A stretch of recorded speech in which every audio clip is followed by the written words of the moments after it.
Shri Krishna guys.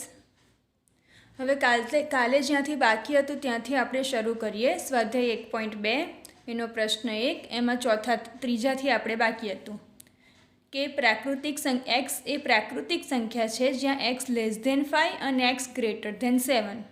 હવે એવી કોઈ પ્રાકૃતિક સંખ્યા આપણને ના મળી શકે જે એક્સ કરતાં નાની પણ હોય અને 7 કરતાં મોટી હોય. માટે આપેલ ગણ એક ખાલી ગણ છે. બીજું છે ચોથું કે ભાઈ વય, જ્યાં વય એ બે ભિન્ન સમાંતર રેખાઓનું સામાન્ય બિંદુ છે. હવે તમે ધ્યાનથી જુઓ કે જ્યારે પણ બે સમાંતર રેખાઓ તમને આપેલી હોય કે ભાઈ સમાંતર રેખા AB અને CD અહીંયા આપેલી છે, તો એ સમાંતર રેખાઓ અનંત સુધી બંને બાજુ વિસ્તરે છે, પણ એ બે બિંદુઓ વચ્ચે કોઈ પણ સામાન્ય બિંદુ આપણને નહીં મળે. બે રેખાઓ વચ્ચે સામાન્ય બિંદુ ત્યારે મળે જ્યારે બે રેખાઓ એકબીજાને છેદતી હોય. અહીંયા બે રેખાઓ સમાંતર રહીને અનંત સુધી વિસ્તરે છે, એટલે કોઈ સામાન્ય બિંદુ અહીંયા નહીં મળે. માટે આપેલ ગણ એક ખાલી ગણ થશે. હવે નીચેનામાંથી શાંત ગણ અને અનંત ગણ શોધો એવું કીધું છે. તો વર્ષના મહિનાઓનો ગણ, તો એ આપણને ખબર છે કે 12, માટે આ શાંત ગણ છે. પછી બીજું છે 1, 2, 3 અપ ટુ ઇન્ફિનિટી. આ શું છે? આપણને ખબર છે કે પ્રાકૃતિક સંખ્યાનો ગણ છે, તો આ અનંત ગણ છે. જ્યાં સંખ્યા નિશ્ચિત હોય એ શાંત કહેવાય.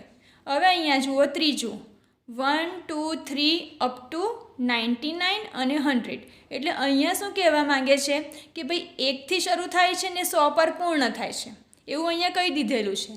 એટલે આ ગણમાં સભ્ય સંખ્યા 100 એ નિશ્ચિત છે, માટે આ ગણ એ શાંત ગણ છે. ત્યાર પછી અહીંયા જુઓ 100 કરતાં મોટા ધન પૂર્ણાંકોનો ગણ અહીંયા પૂછ્યો છે કે ભાઈ આ શાંત છે કે અનંત છે. તો 100 કરતાં મોટા ધન પૂર્ણાંક આપણે લઈએ તો એ 101, ત્યાર પછી 102, 103, આગળ 104 લખી શકાય, 105, 106. એટલે તમને સંખ્યાઓ અનંત સુધી મળતી રહેશે. માટે આ ગણ પણ અનંત ગણ છે, કોઈ નિશ્ચિત સંખ્યા અહીંયા છે નહીં. હવે 99 કરતાં નાની અવિભાજ્ય સંખ્યાઓનો ગણ.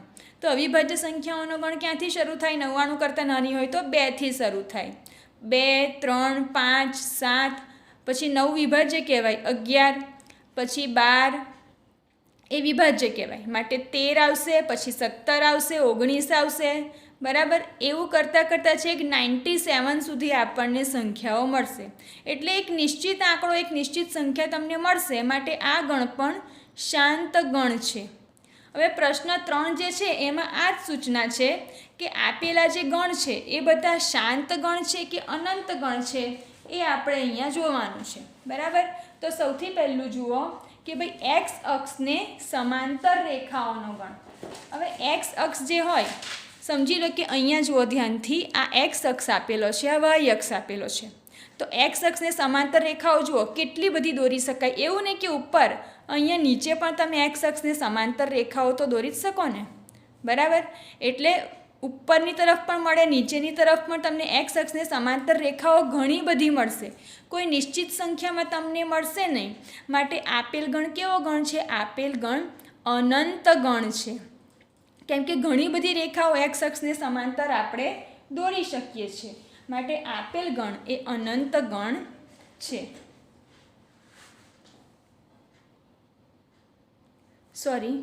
આપેલ ગણ અનંત ગણ છે. હવે જુઓ અંગ્રેજી મૂળાક્ષરનો ગણ. તો અંગ્રેજી મૂળાક્ષરનો ગણ, અંગ્રેજી મૂળાક્ષરમાં કેટલી સંખ્યાઓ આવે? તમને બધાને ખબર છે, તમે એથી શરૂ કરો, ABCD અપ ટુ XYZ. તો અંગ્રેજી મૂળાક્ષરના ગણમાં કુલ સંખ્યા આપણને મળે છે 26. બરાબર, અંગ્રેજી મૂળાક્ષર ગણમાં 26 સંખ્યા થાય છે, નિશ્ચિત સંખ્યા આપણને મળે છે. માટે અંગ્રેજી મૂળાક્ષરની સંખ્યા 26 છે, માટે આપેલ ગણ એ શાંત ગણ છે. ચાલો હવે ત્રીજું જોઈએ, 5ની ગુણિત સંખ્યાઓનો ગણ. તો 5ની ગુણિત સંખ્યાઓ જો આપણે શોધીએ તો 5ની ગુણિત કઈ કઈ આવશે? પહેલાં તો 5 પોતે આવશે, પછી 10 આવશે, 5 દુ 10, 5 તારી 15, 5 ચોક 20, પછી 25, 30. એવી રીતે તમને એક પછી એક સંખ્યાઓ મળ્યા જ કરશે. એટલે આ કોઈ નિશ્ચિત સંખ્યા તમને નહીં મળે. તમે જેટલા 5ના ગુણાકાર કરતા રહેશો, 5 એકા 5, 5 દુ 10થી આગળ પણ તમને મળતી જ રહેશે, ઘણી બધી સંખ્યાઓ મળશે. માટે આપેલ ગણ એ અનંત ગણ છે. પૃથ્વી પર વસતા પ્રાણીઓની સંખ્યા.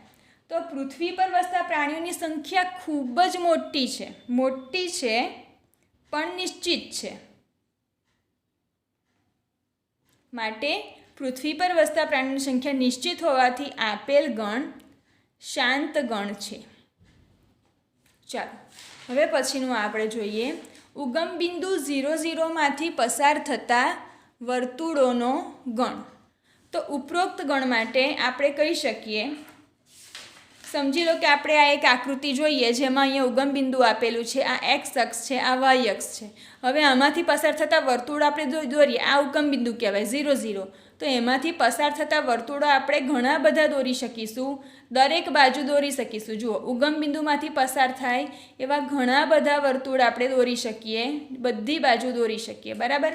માટે ઉપરોક્ત ગણ માટે પણ તમને નિશ્ચિત સંખ્યા નહીં મળે, બરાબર. નિશ્ચિત સંખ્યા ના મળે કેમ કે ઉગમ બિંદુમાંથી ઘણા બધા વર્તુળો આપણે દોરી શકીએ. માટે આપેલ ગણ એ અનંત ગણ છે. હવે જુઓ પછીનો જે પ્રશ્ન છે એ છે નીચેનામાંથી નક્કી કરો કે એ બરાબર બી છે કે નહીં. હવે આ સમજવા માટે તમારે બે ગણની સમાનતાને સમજવી પડે કે બે ગણ સમાન ક્યારે કહી શકાય ને અસમાન ક્યારે કહી શકાય. તો એની વ્યાખ્યાઓ આપણે પહેલાં સમજી લઈએ. જોઈ લો, આ છે સમાન ગણની વ્યાખ્યા. બે ગણ એ અને બીના બધા જ ઘટક એક સમાન હોય તો એ અને બીને સમાન ગણ કહેવાય ને તેને એ ઇક્વલ ટુ બી વડે દર્શાવાય. ફોર એક્ઝામ્પલ એ બરાબર 2, 3, 5, બી બરાબર 5, 3, 2. અહીંયા ક્રમનું મહત્ત્વ નથી પણ અંદરના ઘટક અંદરના સભ્ય સમાન હોવા જોઈએ. એનાથી વિરુદ્ધ અસમાન ગણ, બે ગણ એ અને બીના અમુક અથવા તો બધા જ ઘટક અલગ અલગ હોય તો એ અને બીને અસમાન ગણ કહેવાય, જેને એ નોટ ઇક્વલ ટુ બી વડે દર્શાવાય. દાખલા તરીકે એ બરાબર 2, 3, 5 અને બી બરાબર 5, 6, 7. હવે અહીંયા 5 તો કોમન છે પણ એમાં 2, 3 છે તો બીમાં 2, 3 નથી, બીમાં 6, 7 છે તો એમાં 6, 7 નથી. માટે આ અસમાન ગણ કહેવાય. અહીંયા એ બરાબર 2, 3 છે તો બી બરાબર 4, 5 છે. બંનેમાં જે ઘટકો છે એકદમ અલગ અલગ છે. માટે અહીંયા એ અને બી એ અસમાન ગણ કહેવાય. એટલે આ જ વસ્તુ પરથી આપણે આ પ્રશ્ન સોલ્વ કરીશું કે નીચેનામાંથી નક્કી કરો કે એ બરાબર બી છે કે નહીં. એમાં પહેલો ને બીજો જે તમને આપેલો છે એકદમ સહેલો છે. આપણે ત્રીજો ને ચોથો કદાચ તમને સમજવામાં પ્રોબ્લેમ થઈ શકે એટલે હું તમને ત્રીજો ને ચોથો સમજાવું. જુઓ એ બરાબર તમને ઘટક આપેલા છે 2, 4, 6, 8, 10 અને બી બરાબર છે એક્સ, જ્યાં એક્સ એ યુગ્મ ધન પૂર્ણાંક બેકી સંખ્યાઓ.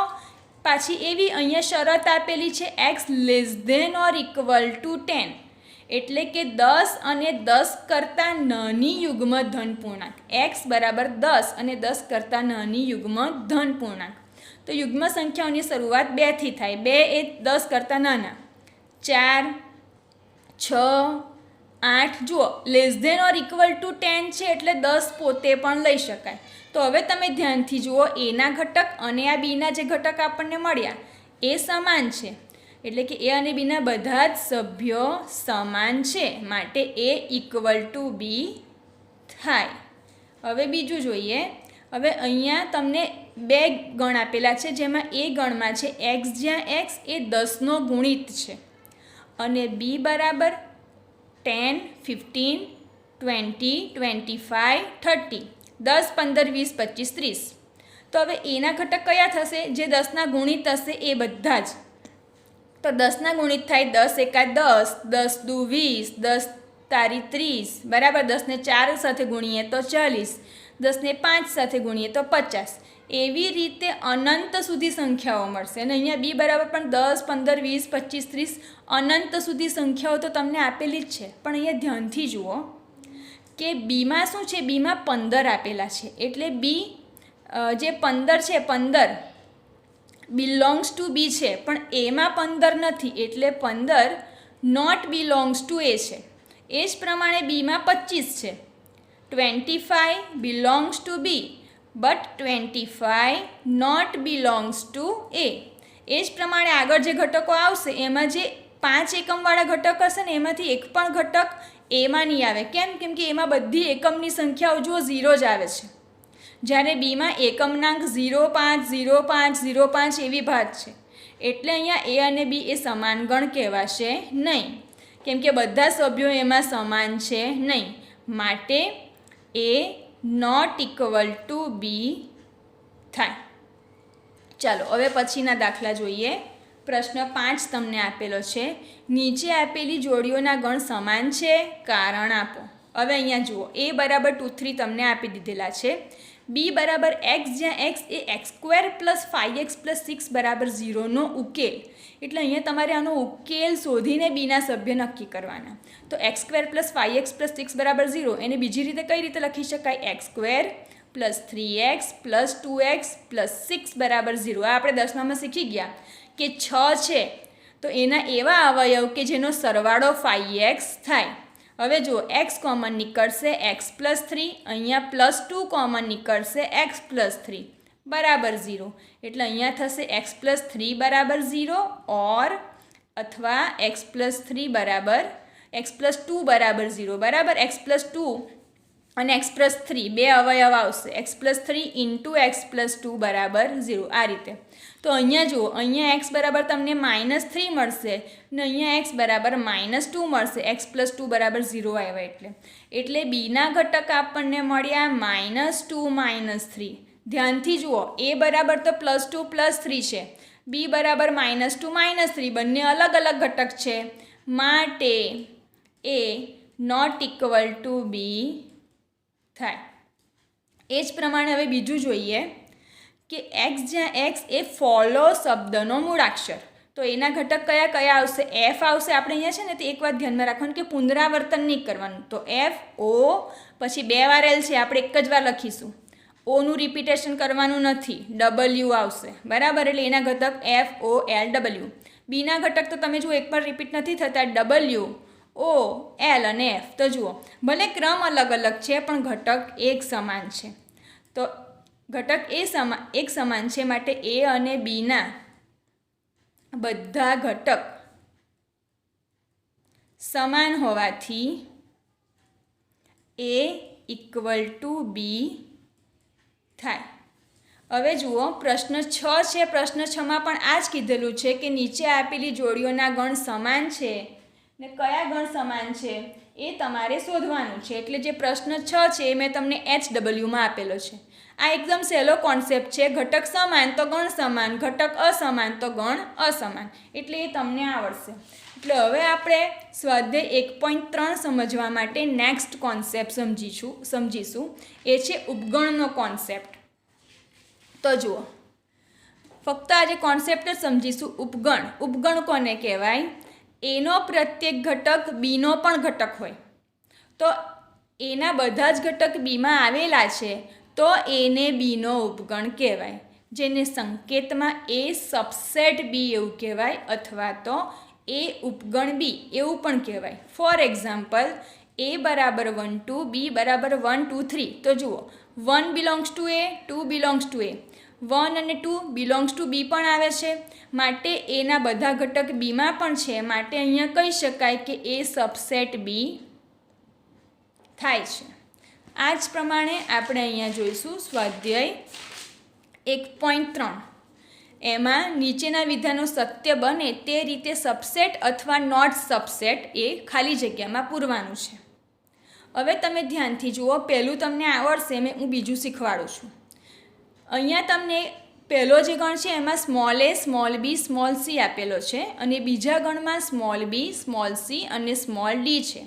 હવે અહીંયા a બરાબર સ્મોલ a, b, c તમે ધારો અને b બરાબર સ્મોલ b, સ્મોલ c અને d તમે ધારો. તો જુઓ, a આમાં નથી. Small a belongs to capital A છે પણ small a not belongs to capital B બરાબર. એટલે એનો એક ઘટક એવો છે કે જે બીમાં નથી. હા, b અને c છે. જુઓ, b અને c એ બીમાં આવેલા છે પણ જે સ્મોલ a છે એ બીમાં આવેલો નથી. માટે અહીંયા શું કહેવાશે? અહીંયા a નોટ સબસેટ બી થશે, એટલે અહીંયા ખાલી જગ્યામાં આવશે નોટ સબસેટ બી. બાકીનું આપણે કાલે કરીશું હવે.